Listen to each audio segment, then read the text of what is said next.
Good morning, YouTubers. Today is Monday, November 11th, and it's a good week.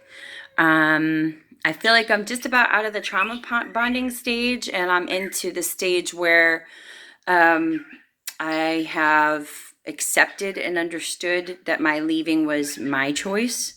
It was something that needed to happen. I had a few emails come through from the other person that kind of, I didn't really read them. You're not supposed to in the no contact, but on the first line, you can't help but read, you need help, get help. And, the only response I wanted to say back, so I kind of want to say it in the video, is I am getting help. The first thing I did to get help was leave. And just in doing that alone was the biggest part of the healing process.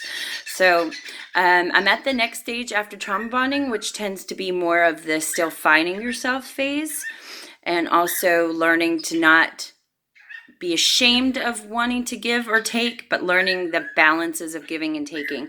Having been a giver most of my life, I've learned that giving to the extent of what you are able to give and beyond it, you're actually hurting yourself and those around you, because giving more than what you're able to afford, spiritually wise, energy wise, not just monetarily and money and such, you're taking away from yourself and what you could give in a healthy manner. So that's kind of what I wanted to touch base on today. Is I see a lot of people in relationships blaming the female or the male. It's not just about female or male. There's different personality types, and learning the personality types, sometimes when you get to that point and you've learned it, you now know whether that person's right for you or not. And just learning and saying, hey, we gave it our shot, it's just not going to work out, is better than pretending and working so hard to make it work when you're kind of beating a dead horse on that. So, you're learning that in each relationship, there's a form of giving and taking. Find a good balance between giving and taking. Find what that person likes to give and what you like to give. And then learning to receive is humbling as well. I was horrible at always learning how to take or receive gestures. I'm learning that sometimes it's needed, especially when you're down and out and on kind of rock bottom, that you should be okay with taking healthy forms of gifts, loves, energy, emotion, because to build yourself back up again, then you'll be able to give it back in fold. So it's kind of like finding yourself, accepting that you need to take sometimes, not just give, is just as important as it is to give than it is to receive. So, in other words, giving is great. It makes you feel better. You like to make that other person happy.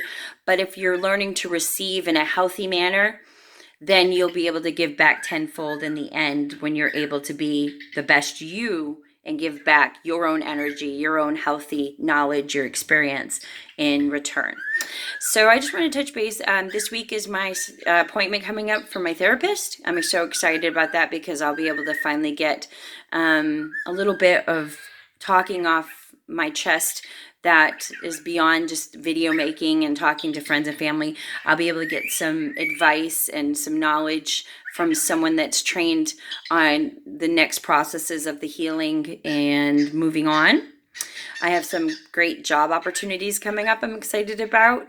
I have learned to keep busy. There's lots of things you can do. Learn to explore. Learn you again. You want to explore. You want to not have boundaries. Open up your boundaries. Open up yourself. Learn to kind of go beyond the box and be okay with new experiences again. You think you know yourself so much at the age you are, and you'll find that no matter what age you are, you're always able to learn more and experience more, and actually learn things that you never thought you'd like. So don't be afraid to open up to different types of people.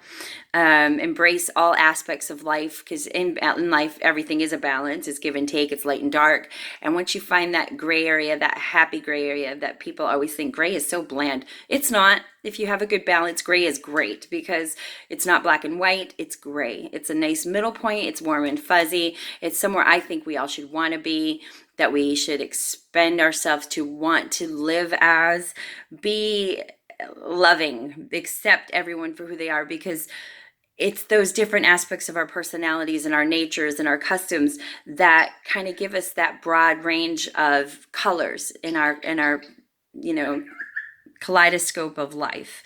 So, if someone has a different lifestyle that you live, so what? If it's a healthy form of it, embrace it, because that's going to bring out some aspects of your life that you might need to experience. So learn to dance different dances, learn other languages, learn to love nature and birds. And this is Sweet Pea, my mother's bird. She passed away and my brother and I take care of him. So learn to love yourself, learn to be accepting of yourself, learn to love other people, learn to be humble not just in giving